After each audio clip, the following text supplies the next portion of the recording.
J'ai déjà eu aussi des clientes qui ont été renvoyées de leur boulot parce qu'elles ont décidé d'être loxées. Et j'estime que c'est quand même assez grave.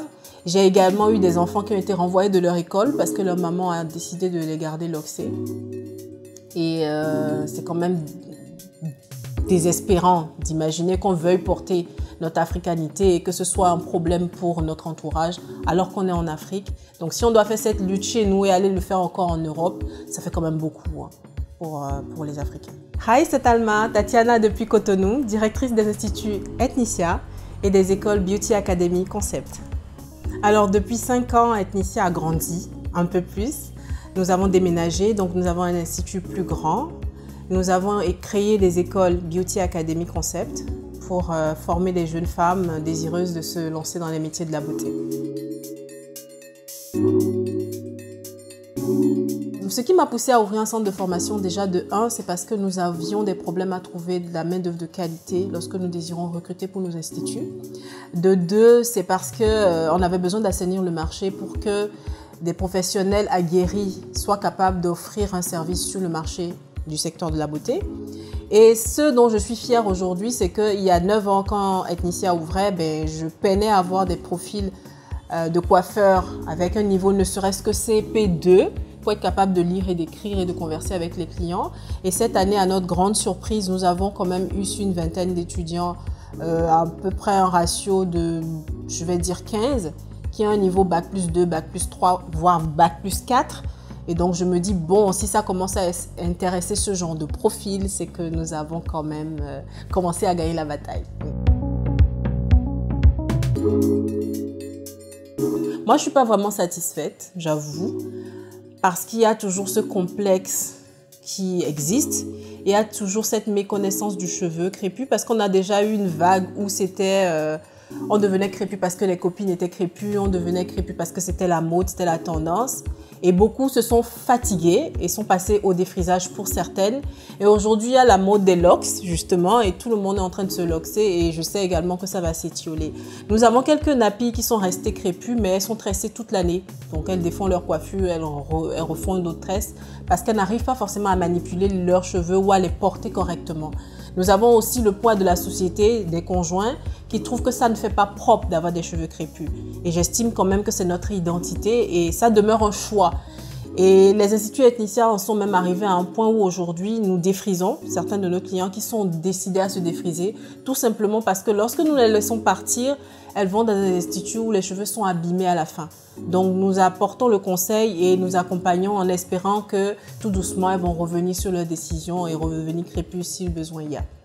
Aujourd'hui, sur 100 clients, on a quand même beaucoup de clientes qui sont en train de passer au défrisage. Et je vais dire que sur les 100, sur les 5 dernières années, j'ai quand même eu à observer une trentaine qui sont passées défrisées, même si c'est pour revenir crépus, quand même une trentaine qui se sont essoufflées avec le temps.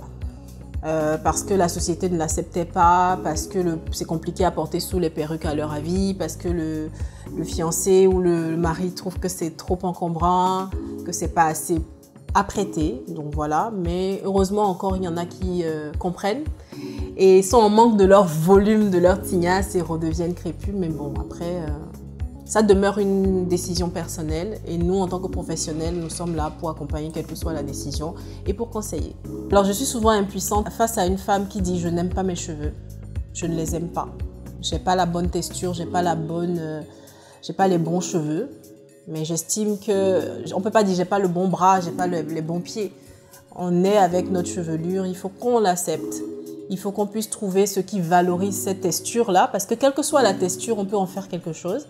Et qu'on puisse vraiment accepter nos cheveux tels qu'ils sont. J'ai déjà eu aussi des clientes qui ont été renvoyées de leur boulot parce qu'elles ont décidé d'être loxées. Et j'estime que c'est quand même assez grave. J'ai également eu des enfants qui ont été renvoyés de leur école parce que leur maman a décidé de les garder loxés. Et c'est quand même désespérant d'imaginer qu'on veuille porter notre africanité et que ce soit un problème pour notre entourage alors qu'on est en Afrique. Donc si on doit faire cette lutte chez nous et aller le faire encore en Europe, ça fait quand même beaucoup pour les Africains. Le secteur de la beauté en Afrique, il va falloir qu'on soit conscient de la niche qu'est l'Afrique, parce que les marques européennes s'en rendent compte et sont en train de venir en masse. Donc il est important que l'industrie de la beauté en Afrique, et en l'occurrence au Bénin, se réveille et qu'on apprenne vraiment à professionnaliser les choses, qu'on apprenne à travailler en équipe avec d'autres secteurs de métiers comme les pharmaciens, comme les cosméticiens, afin vraiment de chercher à avoir des marques qui nous ressemblent et qui règlent nos problèmes vraiment de fond en comble. Et en tant qu'institut également, on n'arrive pas à trouver des marques qui puissent vraiment être faites chez nous et qui soient ciblées pour les professionnels afin qu'on puisse faire les choses comme cela se doit. Alors j'ai déjà de l'espoir parce que je me rends compte qu'il y a beaucoup de mamans aujourd'hui qui permettent à leurs enfants de rester crépus le plus longtemps possible. C'est déjà un pas non négligeable dans cette aventure crépue, dans cette aventure vers l'africanité. De deux, je suis contente également que le secteur commence à intéresser des personnes à profil quand même élevé, des personnes qui ont fait Bac+ et autres. C'est très important parce que gérer un institut demeure une entreprise et les skills de l'entrepreneur sont quand même importants dans ce secteur également. Et j'ai de l'espoir aussi parce que je trouve qu'aujourd'hui, le côté esthétique des instituts évolue vraiment parce que beaucoup font beaucoup attention à l'hygiène et puis au paraître dans l'institut. Donc j'ai quand même de l'espoir. Les choses vont se faire petitement, mais ça avance quand même, ça a du bon.